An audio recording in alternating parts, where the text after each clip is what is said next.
You don't have to be perfect. I know you have been told all of your life that you need to be perfect to enter the room. You don't have to be perfect.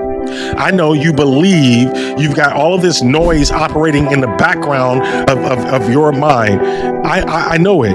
You don't have to be perfect. You just have to be ready to perform. You have to be ready to serve, ready to build something better for those coming behind you.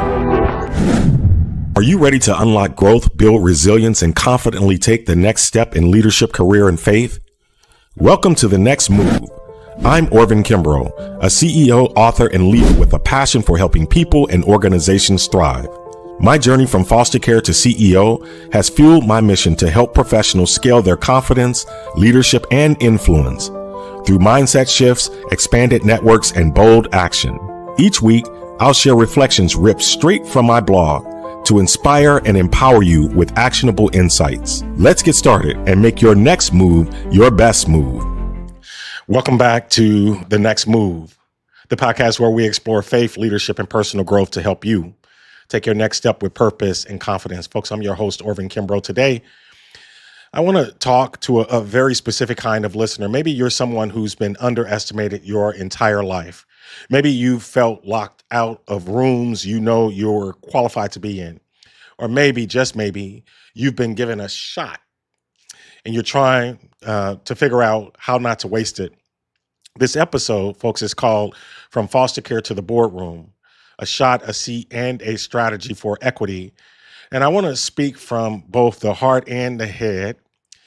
I want to share a bit about my journey, not just to tell you a story, but to offer a blueprint. Let's start with scripture.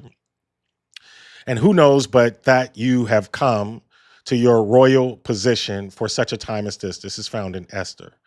That verse, you've heard me use it multiple times. It hits different when you come from the margins. Esther was an orphan. She was a woman. She was an outsider, yet she ended up in a position of influence, not just for herself, but to save her people.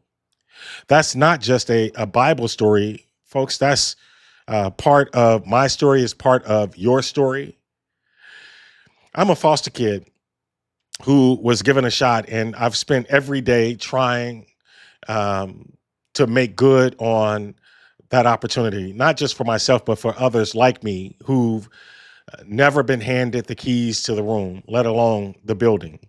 I remember getting into college by the thinnest of margins. No silver spoon, no perfect GPA, just grit, just faith, just hard work, and a willingness to grow. I was non-traditional in every sense. I was Black from the foster system. I was playing catch up on basic academic skills. But I was hungry. I just needed someone to believe in my potential. And thank God someone did. That shot, folks, it changed everything. And here's the thing. When you get your shot, you have to be ready. You have to be ready, not perfect, not polished, just ready. Today, I have the privilege of serving as the CEO of the second largest privately held bank in the St. Louis market. When I arrived, the bank was hovering around 1.8 billion in assets, which is how banks judge themselves against other banks. Today, we're knocking on the door of $3 billion. But numbers don't tell the whole story. The real story, who gets a seat at the table? Who gets to lead? Who gets to shape the future? And let me be real with you. Every leadership role I've ever held has come with subtle and sometimes not so subtle reminders about what leadership is supposed to look like. But I didn't wait for permission to change the picture. See, I don't politicize diversity. It never have. I strategize it. If we're serving North County or North St. Louis City, we hire from those communities. If we're building relationships in rural Missouri, we hire there too. This isn't posturing, it's purpose. That's just good business. Leadership isn't just about taking your seat. It's about making room for others to join you. Let's talk strategy. Because if we're serious about equity, we can't just talk about access. We've got to talk about systems, about support, about sustainability. Look, I've seen talented, diverse entrepreneurs get stuck on the diversity cliff. You grow too much, and suddenly you lose access to the programs that help you grow in the first place. Then you're dealing with late payments from big contractors trying to cover payroll on faith alone. That's not partnership. That's exploitation. We need systems that build people up, not trap them at the threshold. Systems that reward performance, not just appearance. Systems that don't just open the door, but help people stay in the room once they get in. Let me tell you what I believe the new Underground Railroad is. It's not a secret path to freedom anymore.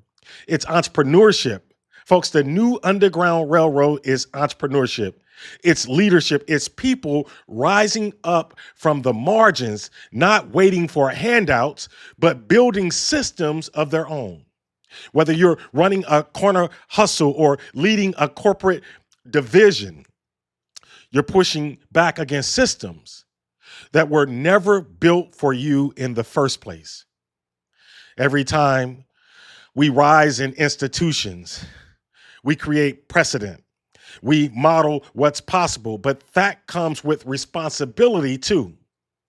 Because the room isn't just for flexing. The room is for serving, for sponsoring the next one. So don't waste the room. You've heard me say that before. If someone let you in or you fought your way in, make it count because someone else is watching. I'll be honest. I've faced barriers. I have had reasons to get bitter, but I never let bitterness take root. You can't lead well and stay bitter. So instead, I focus on what is in my control. I can hire intentionally and I hold everybody accountable. I can monitor and I can mentor.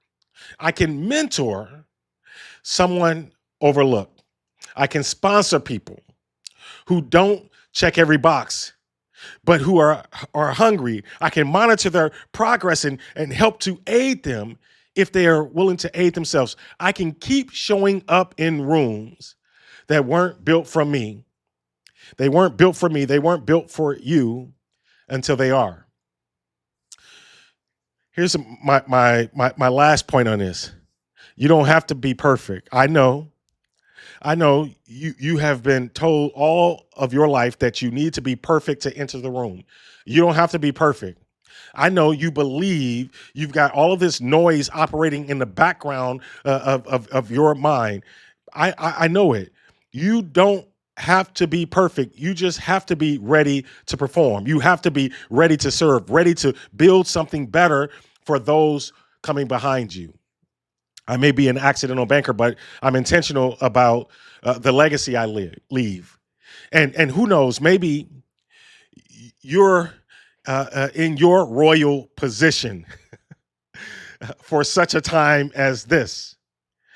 So take your shot, hold your seat, and build your strategy, not just for success, but for equity, because this is the next move.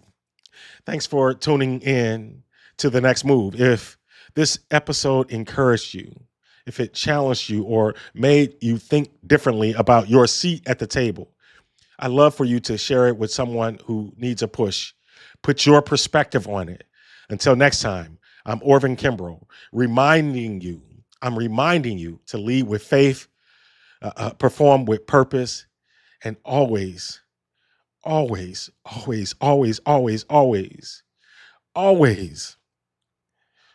make that next move count.